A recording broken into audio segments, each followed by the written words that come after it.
Le son des sabots quittant le monastère, où tout est chronométré et mesuré. Tu es ce cavalier. Quelqu'un qui ne se soucie pas beaucoup des choses et des résultats, des maladies et des pertes. Tu es l'âme. À l'intérieur de l'âme qui est toujours en voyage, le mental ressemble les appâts, la personnalité, à du ressentiment. Toi tu te quittes, une toile comme à la lune, sans laisser de traces sur ta route. Il y a une communauté d'apprentissage, où les noms de Dieu sont prononcés et mémorisés. Il y a une autre évidence, où vivent les significations. Toi qui es sur le chemin d'ici à là, n'oublie pas que tu ne portes pas de cadeaux. Les manières gracieuses donnent de la couleur et du parfum, comme l'eau du ruisseau qui anime le paysage qui le traverse. Des centaines de caravanes volent dans le ciel. Tu voyages seul par toi-même. Ces caravanes sont comme le soleil à l'intérieur d'une tache éblouissante. La sérénité de l'empereur pendant la guerre de nuit aussi alerte que la garde du palais. Tu enchantes ce lieu invisible, si bien qu'on s'imagine que tu vas quelque part vers un nouveau pays. L'inconnaissable absolu apparaît au printemps et disparaît à l'automne. Les signes viennent, mais pas les fonds signifient. Combien de temps encore seras-tu un berger qui ne fait qu'entrer et sortir de cette étape même? Est-ce que je te verrai un jour, comme tu es secrètement dans le silence? Jalal ad-Din Rumi. L'ascension du mont Sinaï en Égypte. La levée du soleil.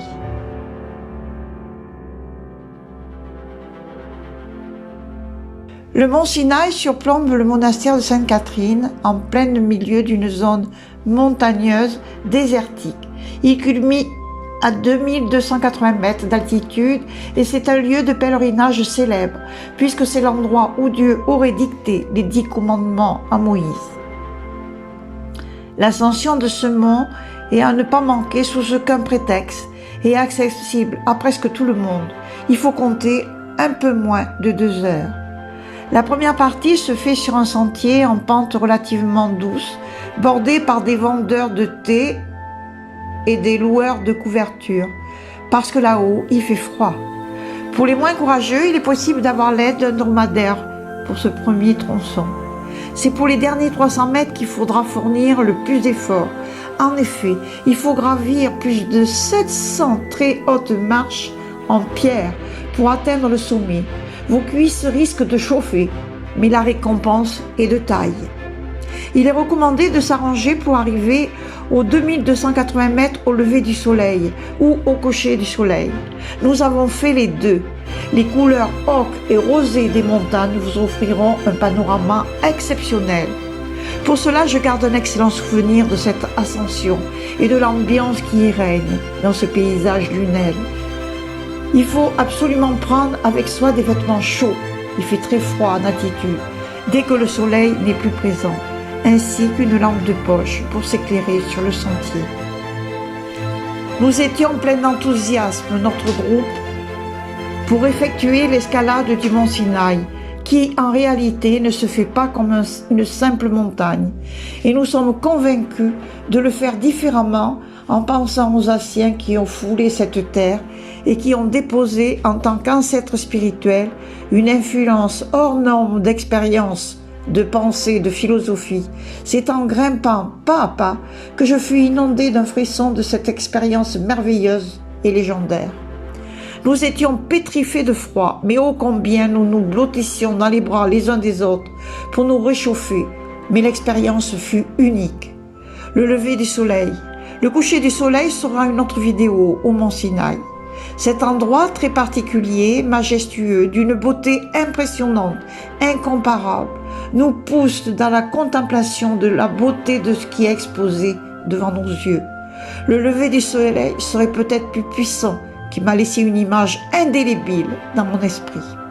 L'expérience est sublime, et lorsque le soleil pointe son nez à l'horizon, nous faisons l'expérience d'une naissance, d'une nouvelle naissance.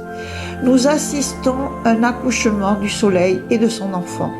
Il n'y a pas de mots, il n'y a pas de phrases, il n'y a pas de pensée, juste le moment présent, telle une révélation d'un secret profondément enfoui de génération en génération.